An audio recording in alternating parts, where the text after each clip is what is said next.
Hey guys, welcome to the study with Mayank. मैं हूं आपका मयंक। हम लोग यहां पर एनसीईआरटी ज्योग्राफी क्लास 12 की पाठ्यपुस्तक मानव भूगोल के मूल सिद्धांत कवर कर रहे हैं।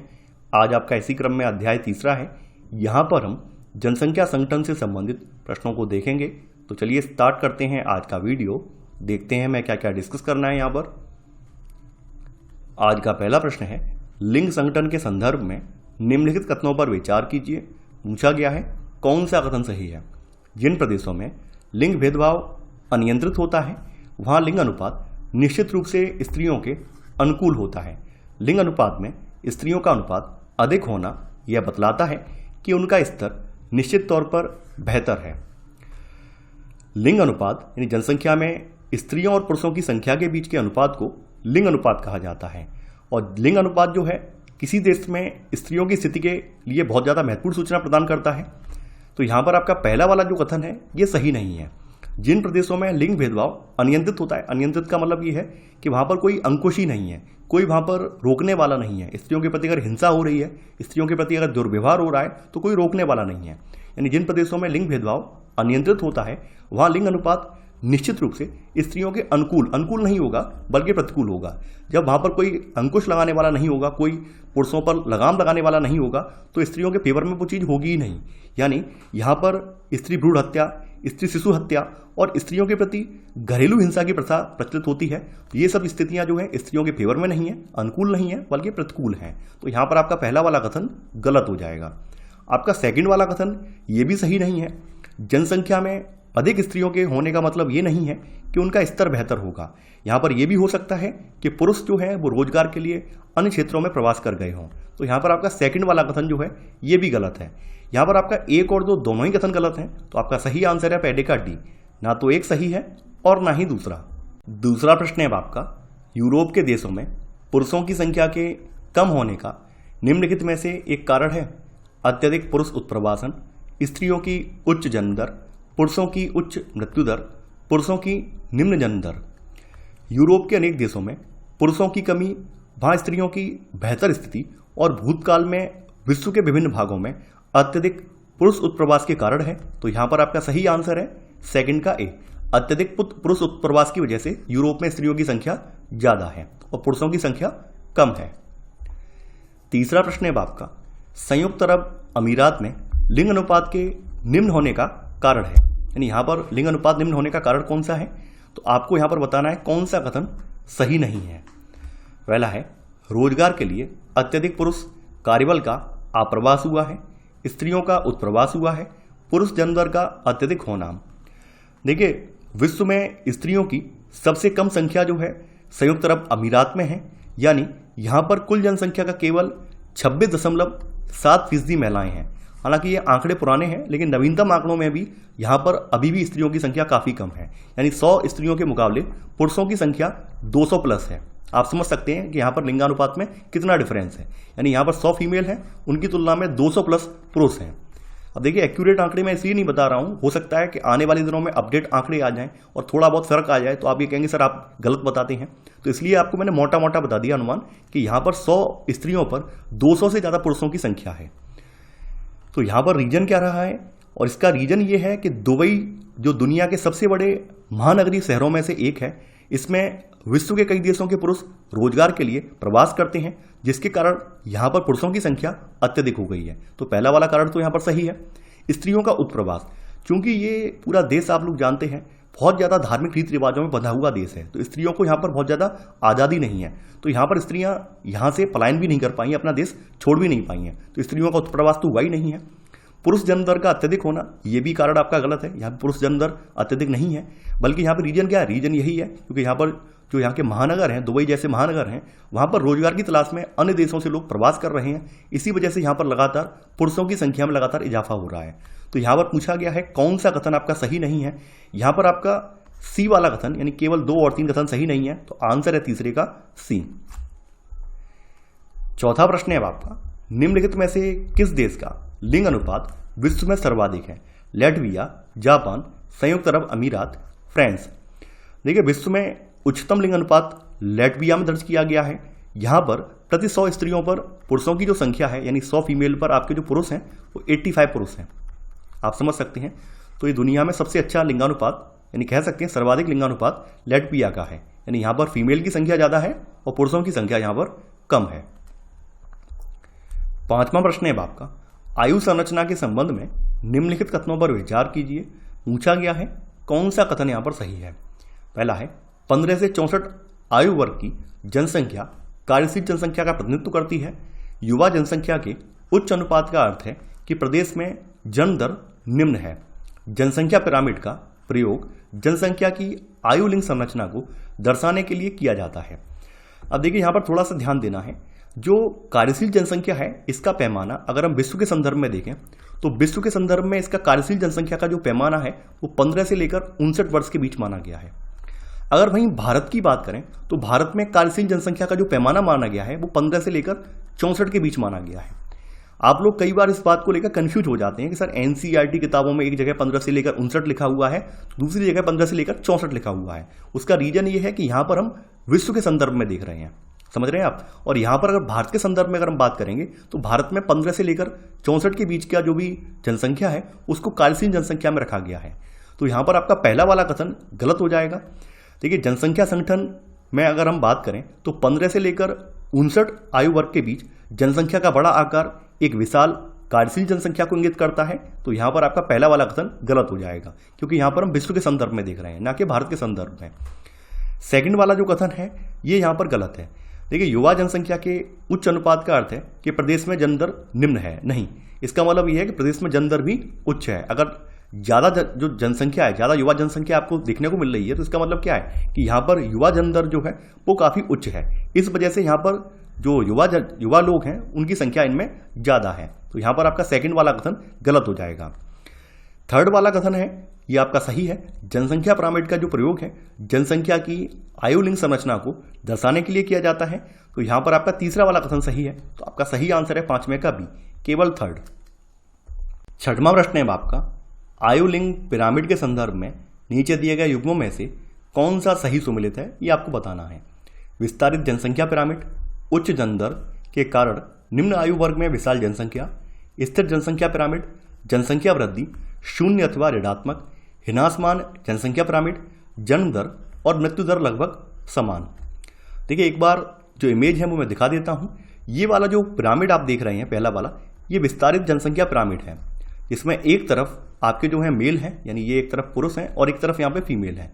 नीचे वाला जो स्तर है यहाँ पे जन्म लेने वाले बच्चे हैं, यानी पुरुषों में देख लें या महिलाओं में देख लें तो यहाँ पर जन्म लेने वालों की संख्या जो है ज़्यादा है। और जैसे जैसे आप ऊपर बढ़ते जाएंगे ये पिरामिड ऊपर की तरफ बहुत पतला होता जाता है, संकरा होता चला जाता है, यानी ऊपर मरने वालों की संख्या ज़्यादा है और जन्म लेने वालों की जो संख्या है वो काफ़ी कम है। तो इसे विस्तारित जनसंख्या पिरामिड बोला जाता है। अब देखिए ये वाला जो पिरामिड आप देख रहे हैं ये स्थिर वाला पिरामिड बोला जाता है, यानी ये स्थिर जनसंख्या पिरामिड है। यानी यहाँ पर जन्म लेने वाले भी सीमित हैं और मरने वाले भी जो हैं यहाँ पर आप देख पा रहे हैं एक तरह से, यानी मरने वाले भी लोग भी ज़्यादा नहीं है, लगभग स्थिर सी संख्या बनी हुई है। तो ये जो पिरामिड बोला जाएगा ये स्थिर जनसंख्या बोला जाता है। ये वाला जो पिरामिड आप देख रहे हैं इसको ह्रासमान बोला जाता है। ह्रासमान का मतलब क्या है, आप नीचे अगर यहाँ पर नोटिस करें तो आप ये पाएंगे जो नीचे का 0 साल वाला जो आयु वर्ग है ये बिल्कुल पतला हो गया है, बहुत चपटा हो गया है। यानी यहाँ पर जन्म दर जो है बिल्कुल ऋणात्मक हो गई है, शून्य के करीब पहुँच गई है। और आप ये समझ सकते हैं जिस समाज में जन्म दर बिल्कुल शून्य हो जाएगी या ऋणात्मक हो जाएगी तो वहाँ पर क्या होगा, वहाँ पर जैसे जैसे जनसंख्या बूढ़ी होती जाएगी वहाँ पर युवा जनसंख्या, कार्यशील जनसंख्या उसका अभाव होता जाएगा। तो कहीं ना कहीं देश की जो आर्थिक प्रगति है वो कम होती जाएगी। तो ये वाला जो आप देख रहे हैं इमेज ये ह्रासमान पिरामिड वाला है। तो आप यहाँ पे आ जाइए। तो यहाँ पर आपका पहला वाला कथन बिल्कुल सही है। यहाँ पर आप देख रहे हैं विस्तारित जनसंख्या पिरामिड, इसमें उच्च जन्म दर की वजह से निम्न आयु वर्ग में विशाल जनसंख्या पाई जाती है। स्थिर जनसंख्या पिरामिड की अगर बात करें तो देखिए स्थिर जनसंख्या पिरामिड के बारे में कथन जो बात कही गई है वो गलत है।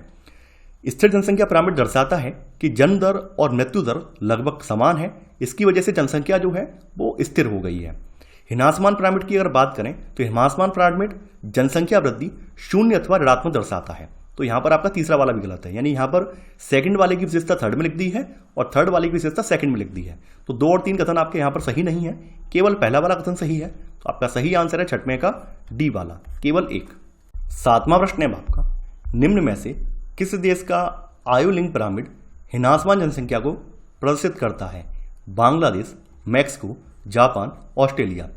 देखिए जापान का जो पिरामिड है वो हिनासमान वाला पिरामिड है, यानी ये वाला पिरामिड है जिसमें जन्म दर जो है वो ऋणात्मक या शून्य के करीब पहुंच गई है। तो यहाँ पर आप देखेंगे कि आने वाले दिनों में जो कार्यशील जनसंख्या है, युवा जनसंख्या है, उसकी भारी किल्लत होने वाली है। तो जापान इस कंडीशन में पहुंच गया है। तो जापान यहाँ पर एक ऐसा देश है जिसमें हिनासमान जनसंख्या प्रदर्शित हो रही है। वहीं बांग्लादेश और मैक्सिको की बात करें तो यहाँ पर आप देखेंगे इनमें जो पिरामिड है वो विस्तारित जनसंख्या वाला है, यानी यहाँ पर जो पिरामिड बनता है वो विस्तारित जनसंख्या पिरामिड बनता है। वहीं ऑस्ट्रेलिया की बात करें तो ऑस्ट्रेलिया का जो पिरामिड है वो स्थिर जनसंख्या वाला पिरामिड बनता है। देखिए ये कुछ चीज़ें हैं जो आपको ध्यान में रखनी है। इनमें से एक प्रश्न अभी हाल के ही वर्षों में आपके सीसेट एग्जाम में आ चुका है।